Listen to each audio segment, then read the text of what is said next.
我现在是在列治文的9580的 Granville Avenue 上面的一个 townhouse 的小区啊，这个地方呢都是 townhouse 啊，你可以看到这里有还没有盖好的，也有呢就是已经盖了有5年、10年的都有。那我们这个 townhouse 呢是2023年落成的。那在这里面，其中这个单位呢，有个屋主呢，他想卖他的 townhouse，所以呢，想让我过来给他做个估价。进来以后呢，我们这个小区总共只有16户，然后这边还有一个小孩的 playground。我们这个单位是11号，在后排，是一个南北向的，它的后院呢是朝南的。那我们来看看这个屋主有什么想法，他为什么想要卖他的房子？Hello，你好，你好，Molly，你好，你好。这个小区挺安静的。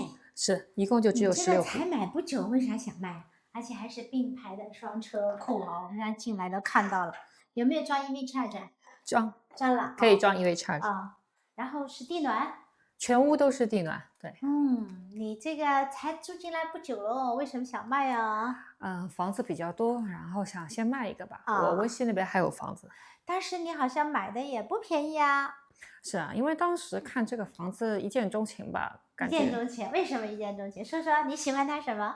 全屋地暖，然后9尺的层高。你看这边的话 ，molding 什么东西都有，基本上是不是年轻人都喜欢这种调调？是，基本上就是一个小 house 了，简约奢华。对对，简约奢华，这个在这个 townhouse 里面算是比较奢华的了，因为它有面积也够大，是吧？有1500。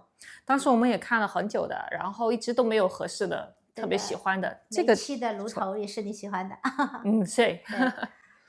然后这个后院就不是很大哈。对，后院不是很大，我们平时也不怎么出去。对，但是得有空调和地暖，但是做地暖的 townhouse 确实少。是。对，一般就是它要额外的一个成本啊，就建筑成本会高一些。我们当时也看中这一点，因为的话地暖会住得更舒服一点吧。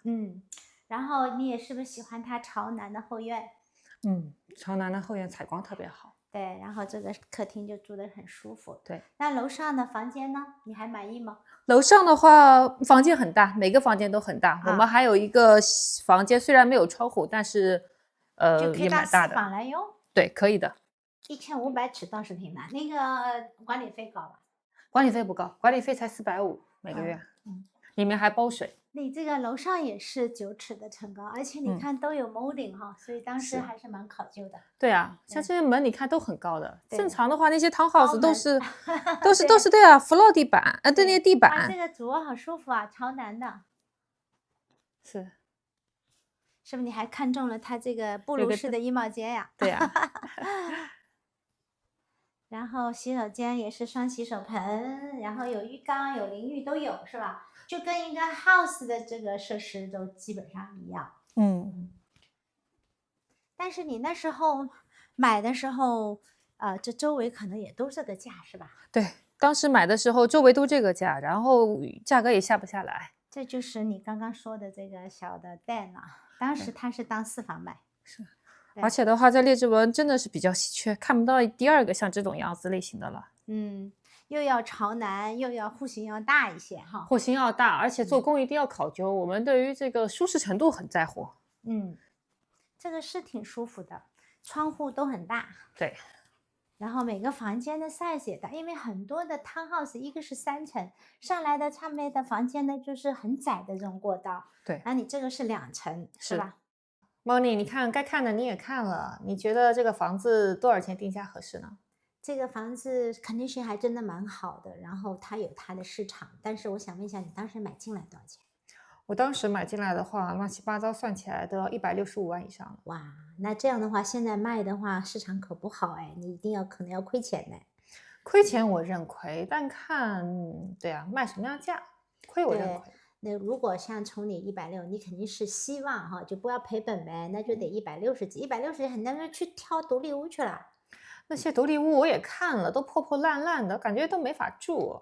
年轻人会喜欢这种 style 多。对啊，年轻人会喜欢这种住进来多放心啊，多舒服啊，对啊。对啊，你看是2层的 townhouse，1500多尺，双车库并排双车库，而且 EV charge 都 ready， 而且是全屋的地暖还带空调，是吧？对啊。那我觉得定一个150万以下怎么样？ 150万以下的话可以，认亏我差不多可以认180万亏，对，但是的话，希望的话还是能卖一个好价格。那我们定个1488，一个非常幸运的数字咯。好，我去听你的这一次。那我们一起努力。